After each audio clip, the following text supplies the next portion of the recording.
உனக்கு தெரியுமா, நான் தினமும் நீச்சல் அடிப்பேன். அதனாலதான் இவ்வளவு அழகா இருக்கேன். ஆனா இந்த வெயில் எல்லாம் அலையக்கூடாது. வெயில்ல அலைஞ்சா கலர் குறைஞ்சு போயிடும். முக்கியமா நீ வெயில்ல நடக்கவே கூடாது. வா, அங்க போய் உட்காருவோம். வா, ஒன்னு சொல்லட்டுமா? நீ இந்த மாதிரி இடத்துல தான் நிக்கணும். என்ன சரியா? நான் சொல்றத கேளு.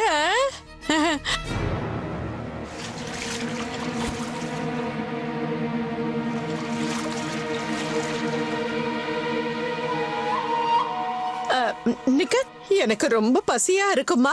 இந்த வயித்துல ஏதாவது நான் இப்ப போட்டே ஆகணும். நான் ஒரு வேலை பண்றேன். என்னோட ரூமுக்கு போய் பிஸ்கட் எடுத்துட்டு வந்துடுறேன். சரியா? இருங்க, நீங்க இருங்க, நான் போய் பிஸ்கட்ஸ் எடுத்துட்டு வரேன். அட, நீ போய் எப்படி எடுப்ப?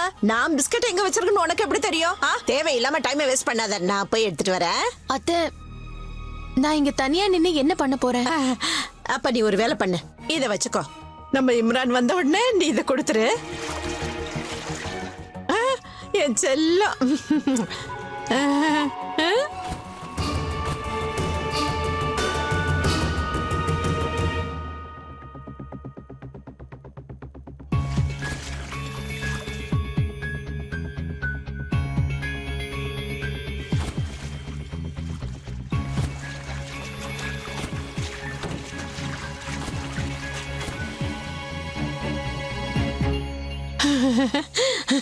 காத்து நல்லா அடிக்குதுல்ல? நஜ்மா, நீயும் எப்படியாவது ஸ்விம் பண்ண. நிக்கத் வேறங்க காத்துக்கிட்டு இருப்பா. சரி. அட, இங்கதானே நிக்க சொன்ன. எங்க காணோம் அவள? தன்னோட ரூமுக்கு போயிருப்பா. அப்படியா? நான் போய் பார்த்துட்டு வரேன்.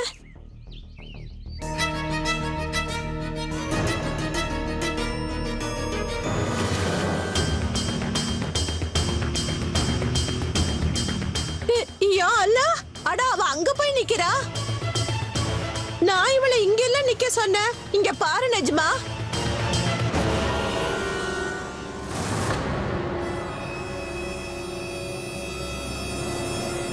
இவ இங்க நின்னுட்டு என்ன பண்றா? அல்லாஹ், இங்க நின்னுகிட்டு இம்ரான பாத்துட்டு இருக்காளா?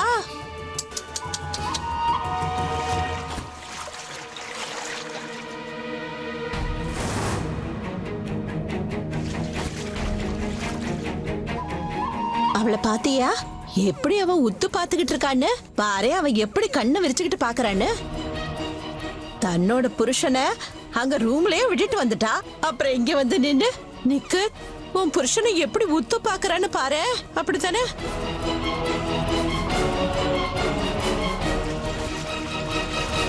என்ன நிலைமையில இருக்கா பாத்தியா? தன்னோட இடத்தை விட்டு அவன் நகரவே இல்ல.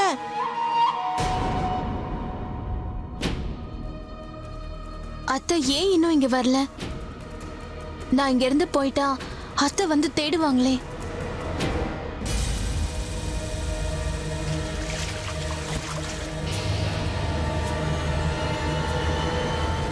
அத்தை, நீங்க ஏன் இப்படி பேசுறீங்க?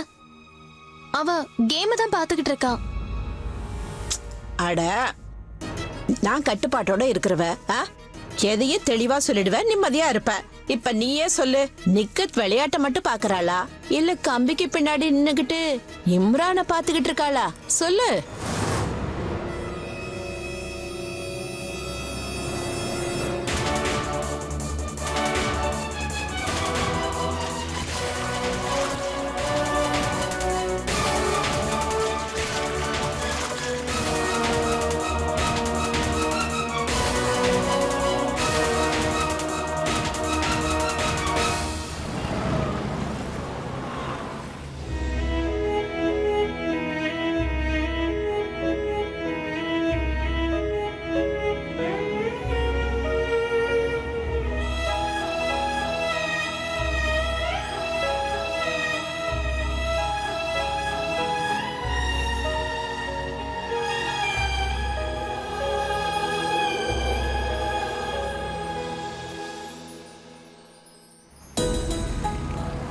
இங்க பாரு, நான் இன்னும் எவ்வளவு நாளைக்கு இருப்பேன் எனக்கே தெரியாது.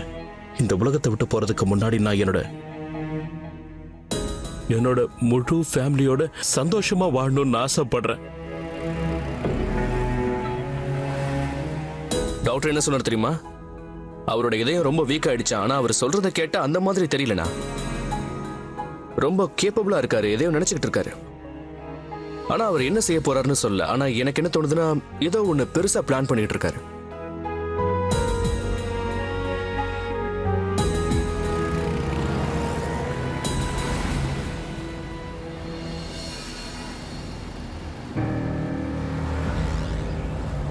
வண்டியை நிறுத்து.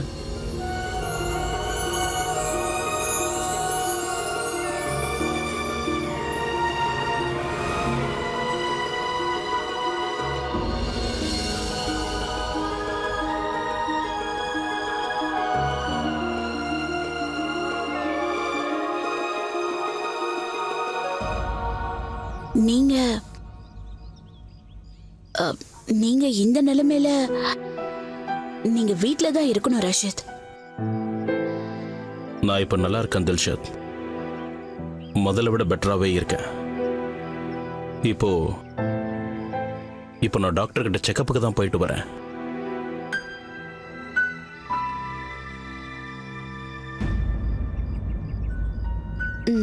நான் கடைக்கு போயிட்டு வரேன்.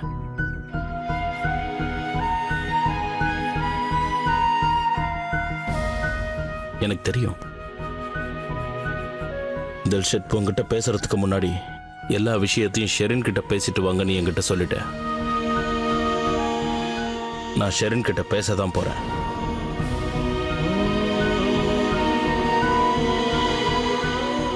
எனக்கு தெரியும் நான் போற வழி ரொம்ப கடினமானதுன்னு. கஷ்டமா தான் இருக்கும். ஆனா உனக்காக நான் எல்லா கஷ்டத்தையும் தாங்கிக்கிட்டு கடந்து போகிறதுக்கு தயாரா இருக்கேன் தில்ஷத். எனக்கு நம்பிக்கை இருக்கு. சரி, நான் சொல்ல வர்றதை புரிஞ்சுக்குவா. அப்புறம் நீ முடிவெடுக்க சுலபமா இருக்கும். நான் தயாரா தான் இருக்கேன்.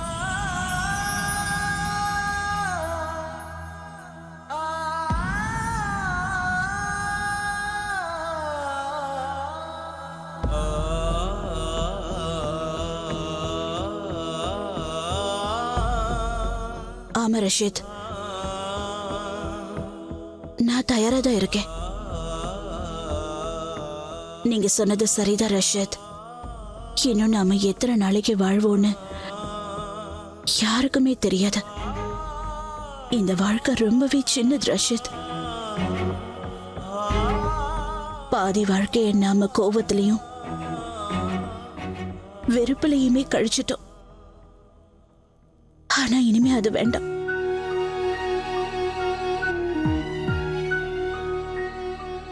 எனக்கு உங்க மேல கோபம் இருக்கு ரஷித். ஆனா என்னோட அந்த கோபம், வெறுப்பு நான் உங்க மேல வச்சிருக்கிற அன்பை குறைக்கல.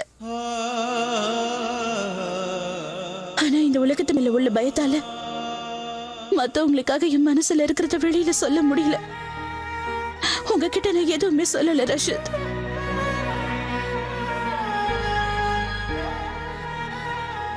ஆனா இப்போ அசாரும் ஜோயாவும் எனக்கு ஒரு விஷயத்தை கத்து கொடுத்தாங்க. காதலை விட பெரிய விஷயம் எதுவுமே இல்லைன்னு. அதை விட பெரிய விஷயம் எதுவுமே இல்லை ரஷித். ஷெரினோட மனசை நான் காயப்படுத்த விரும்பல. ஆனா உங்களை வேண்டான்னு சொல்லி உங்களையும் நான் காயப்படுத்த விரும்பல ரஷித். அதனால நான் இப்போ தயாரா இருக்கேன். நீங்க என்ன சொன்னாலும், எதை செய்ய சொன்னாலும் நிச்சயம் நான் செய்வேன்.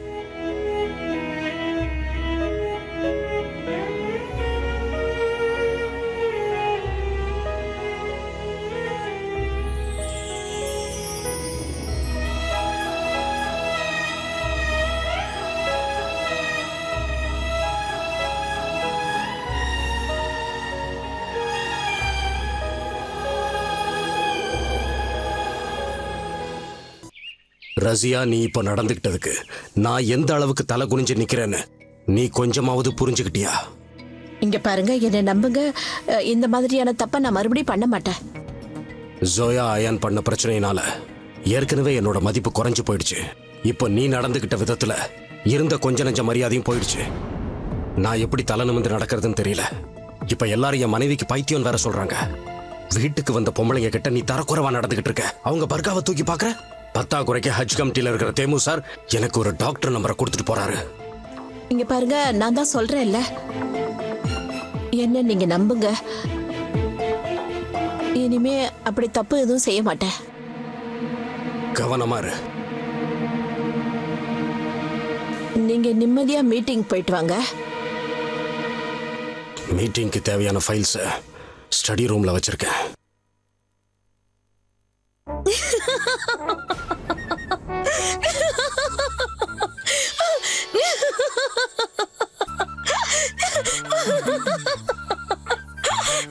சாரி.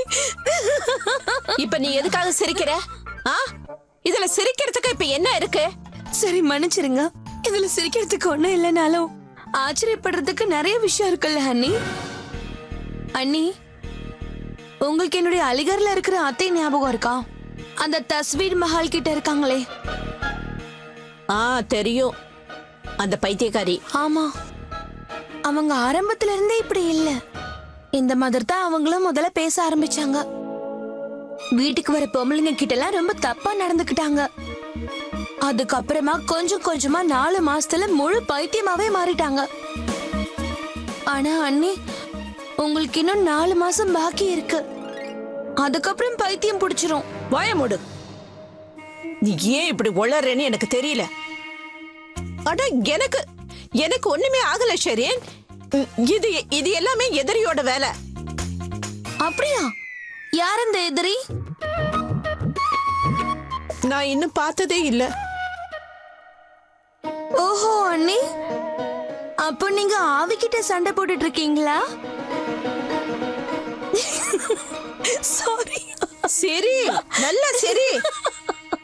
என்ன பார்த்து நல்லா சரி. உன்னோட எதிரிங்க இருக்காங்களே, ஓ முதுகுக்கு பின்னாடி தான் இப்ப நின்னுட்டு இருக்காங்க. புரியுதா? யாரு? அந்த தில்ஷாத் இருக்கால, அவன் உன் முதுகுக்கு பின்னாடி வந்து கத்தியால குத்த போறா. அப்பதான் நான் சொல்றது என்னன்னு புரிய போகுது. ஏன் நீங்க இப்படி பேசுறீங்க? உனக்கு ஏதாவது தெரியுமா? ரஷீத் மியானோ அந்த தில்ஷாத்தும் இருக்காங்களே, திரும்பவும் சந்திக்க ஆரம்பிச்சிட்டாங்க ஷெரீன். அட அவங்க 2 பேரையும் கடத்தெருவுல ஒன்னா நிக்கிறத பார்த்துட்டு வர்றேன். இப்ப என்ன சொல்ற? இப்ப சிரிப்பு நின்னு போச்சா? சரி, உனக்கு ஒண்ணு புரியுதா? ஓ முதுகுக்கு பின்னால என்னென்ன நடக்குதுன்னு உனக்கு தெரியுமா? அண்ணி ராஷித் வந்துட்டாரு. கொஞ்சம் அமைதியா இருங்க.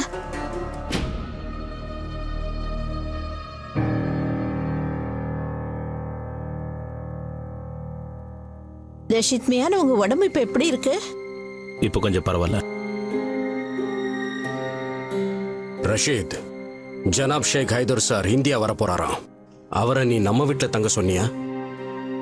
ஆமா. கவனமா பாத்துக்க. அவர் நம்மளோட முக்கியமான பிசினஸ் பார்ட்னர். சரி மாமா. ஷெரின், நான் உங்ககிட்ட ஒரு முக்கியமான விஷயம் பேசணும். சரி.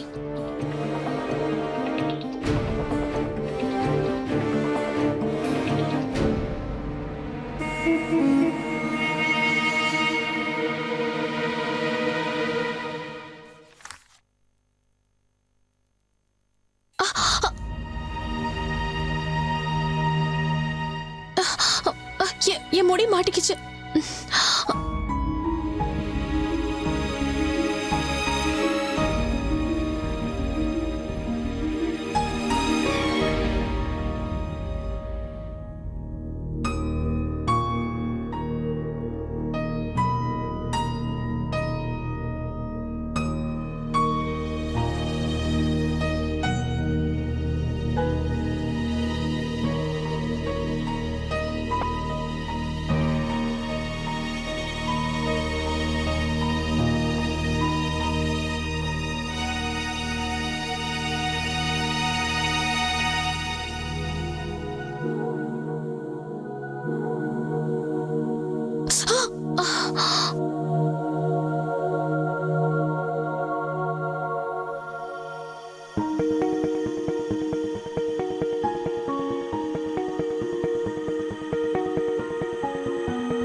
எனக்கு என்ன ஆச்சு?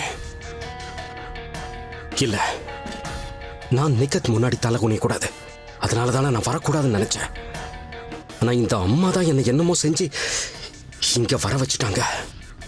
எப்படியாவது இதுல இருந்து தப்பிக்கணும்.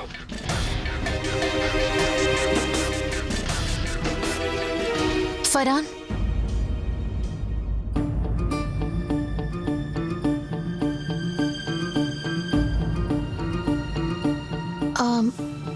அது அன்னைக்கு ராத்திரி நான் ஸ்விமிங் பூல்ல விழுந்ததுல என்னோட நிக்கத், எனக்கு தெரியும் அதுல ஓன் தப்பு எதுவும் இல்லைன்னு.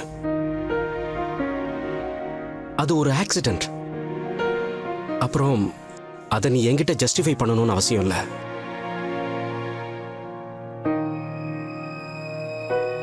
ஃபரான், என்ன நீங்க புரிஞ்சுக்கிட்டதுக்கு ரொம்ப நன்றி.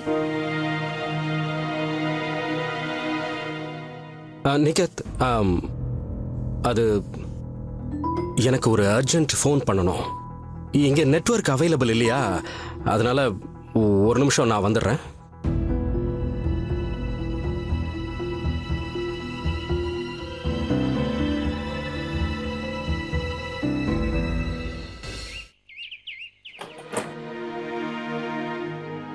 நான் ஒன்னும் விளையாடல மிஸ்டர் கான்.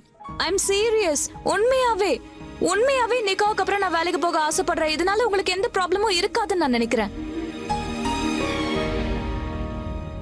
ஹாய் அத்தை. நல்ல வேளை நீங்களும் வந்துட்டீங்க. நான் மிஸ்டர் கான் கிட்ட ஒரு சீரியஸான விஷயத்தை பத்தி பேசிட்டு இருக்கேன். வாங்க உட்காருங்க, நான் உங்களுக்கு டீ எடுத்துட்டு வரேன்.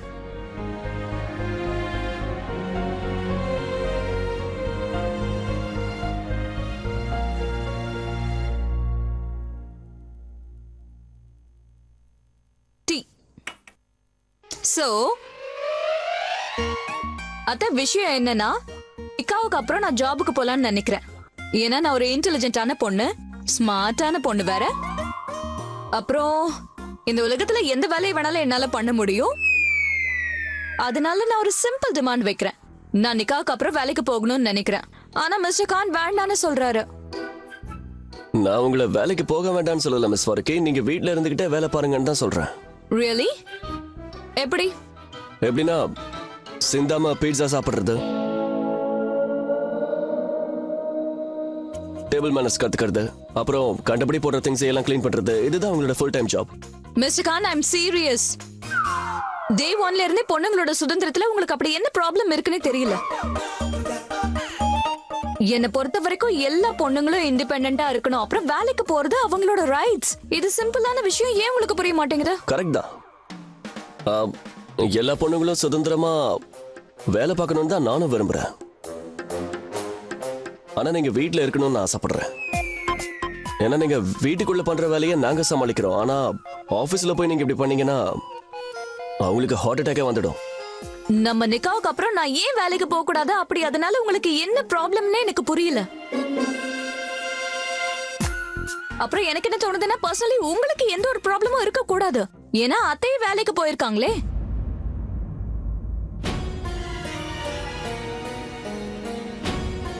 மிஸ் வர்க்கி, நீங்க சொல்றது கரெக்ட் தான்.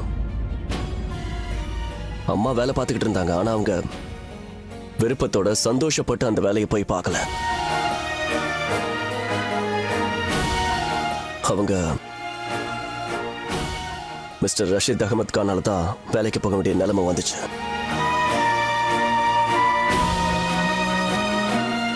அதனால அம்மா எவ்வளவு பிரச்சனைகளை சமாளிச்சாங்கன்னு எனக்கு மட்டும்தான் தெரியும்.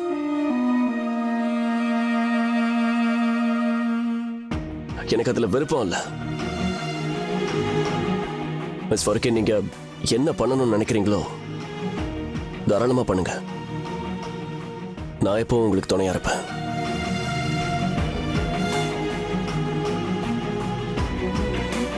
Excuse me.